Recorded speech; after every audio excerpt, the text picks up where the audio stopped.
Leo, hi! Welcome to Mr. Queen PH at titinan natin what's coming to you in the next 2 weeks from the time na mapanood mo ang reading na to. This is a general reading, just take what resonates. Watch your Sun, Moon, Rising, Venus for other messages. And thank you sa lahat ng mga sumusuporta dito sa ating channel. Just a reminder, gamitin nyo lamang ang reading na to bilang gabay. Pa-follow, like na rin ang ating Facebook at TikTok. Lahat po yan Mr. Queen PH. And like, share, subscribe, turn on post notifications para lagi kayong updated sa ating mga readings. And please check out my Shopee. Available ang mga protection and prosperity items, bracelets, zodiac sign bracelets, and many more. Link on the description. And if you're interested in private readings, naka 30% discount tayo from from today hanggang March 20. No? So, take advantage of that. Lahat ng link nasa description kung paano makapag-book. Okay, let's see, Leo, what's coming to you in the next 2 weeks for Leo.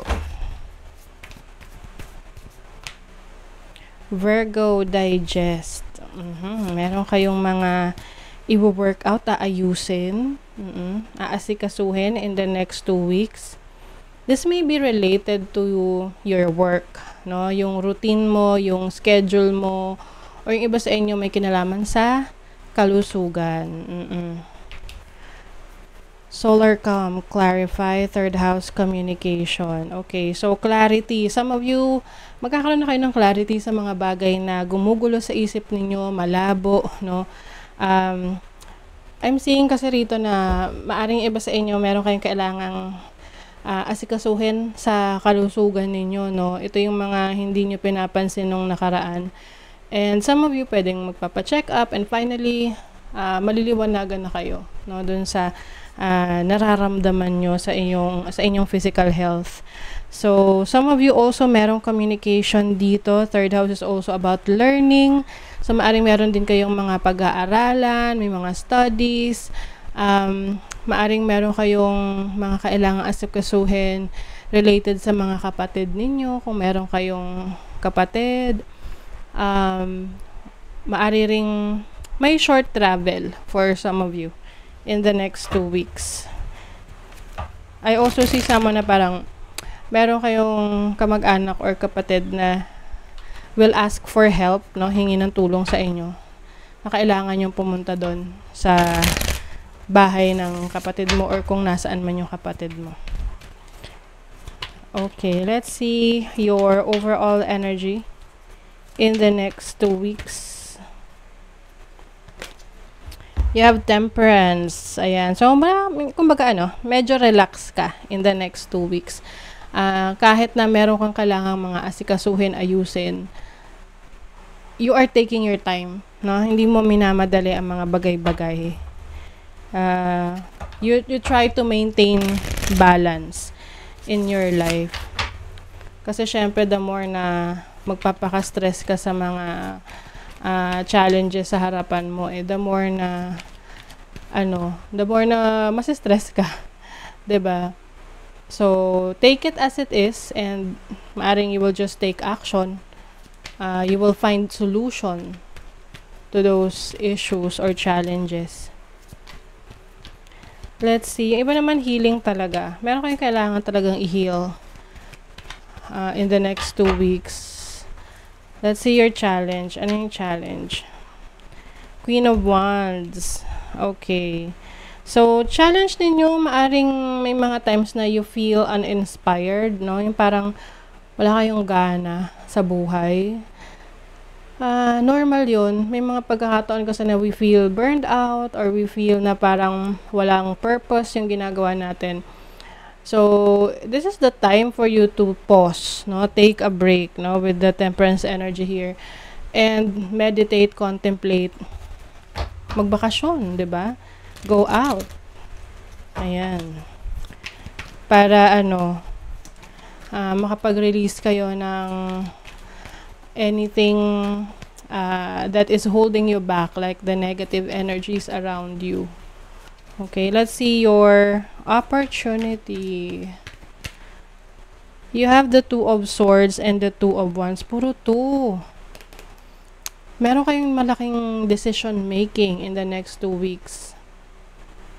Kaya siguro yung iba sa inyo, parang pwedeng ayaw nyo not actually ayaw, but umiiwas kayo sa isang bagay na kailangan nyong harapin. Kasi kailangan nyong magdesisyon. Oo. But I think, this decision will bring you opportunities. Kasi syempre, di ba, may mga pagkakataon nagkakaroon tayo ng stuck energy kasi we're not really taking action. So some of you, you will, magtitiwala ka sa iyong talento, sa iyong kakayanan, sa iyong instinct, no? May mga pagkakataon kasi na you feel unmotivated, no? Feeling mo walang purpose, things like that. So, nawawalan kayo ng inspiration. But, you just need to make a decision. Some of you related sa trabaho to, na feeling stuck ka sa trabaho, and yung iba nagmumukmuk na lang kasi feeling nila wala silang choice. But you have a choice. Kailangan mo lang mag-decide. Para may bagong direction. So, what is the blessing? Ten of Swords. Meron talagang kailangan mag-end na situation sa'yo na it's very toxic or stressful. It's parang kumbaga binibigyan ka lang ng sama ng loob, no? It's not anymore healthy sa inyo. So, if you are in this type of situation, mas makakabuti na, lumabas-labas, magbakasyon, clear your head. Kasi with solar solar calm dito, magkakaroon ka ng clarity dito sa decision making mo. And some of you are ending a situation. Can be a relationship or a career, a job na you feel no longer serves you. So, sa money, career, finances, let's see. Money, career, finances. Okay. Knight of Cups. May offer. Ang dami nag-o-offer. Marami kang offer for career, for business, or sa job mo, no? Kaya siguro isa rin to sa kailangan mong pagdesisyonan. Ano yung pipiliin mo. Lagi mo lang iisipin kung saan ka mas masaya, saan sa tingin mo mas magagamit mo yung skills and abilities mo, and at the same time, mas may improve mo pa kasi meron siyang opportunity to learning, no? And to acquire knowledge. May mga offers talaga. So, parang ang nakita ko rito, dalawang offer. Isa is, pagdating sa sweldo, sa sahod, sa makikitain mo, malaki. Yung isa naman, mas mahal mo or mas mag-e-enjoy ka. So, piliin mo kung ano yung sinasabi ng puso mo, diba? So, sa love life naman, tinan natin. Love life, Ace of Pentacles. Some of you merong possible romantic connection sa trabaho. Can be a Capricorn. Kaya lang medyo mag-ingat sa connections sa relationship pagdating sa trabaho. Lalo na kung pareho kayo ng department, pareho kayo ng company, no? It may create some intriga doon sa workplace. Oo. Marami kasing maraming nag-a-admire sa'yo. Oo. So, yung iba sa inyo, you are really famous, no? In your own community, in your own field. But, meron ditong mga yung iba sa inyo sa trabaho, meron dyan mga proposal or may mga temptation sa paligid. Oo. Na medyo mag-ingat, lalo na sa relationships na alam natin na ipinagbabawal. Diba? Okay, so, ayan, invitation. Sabi rito, the words you speak are an invitation to life, a request to bring energy into form.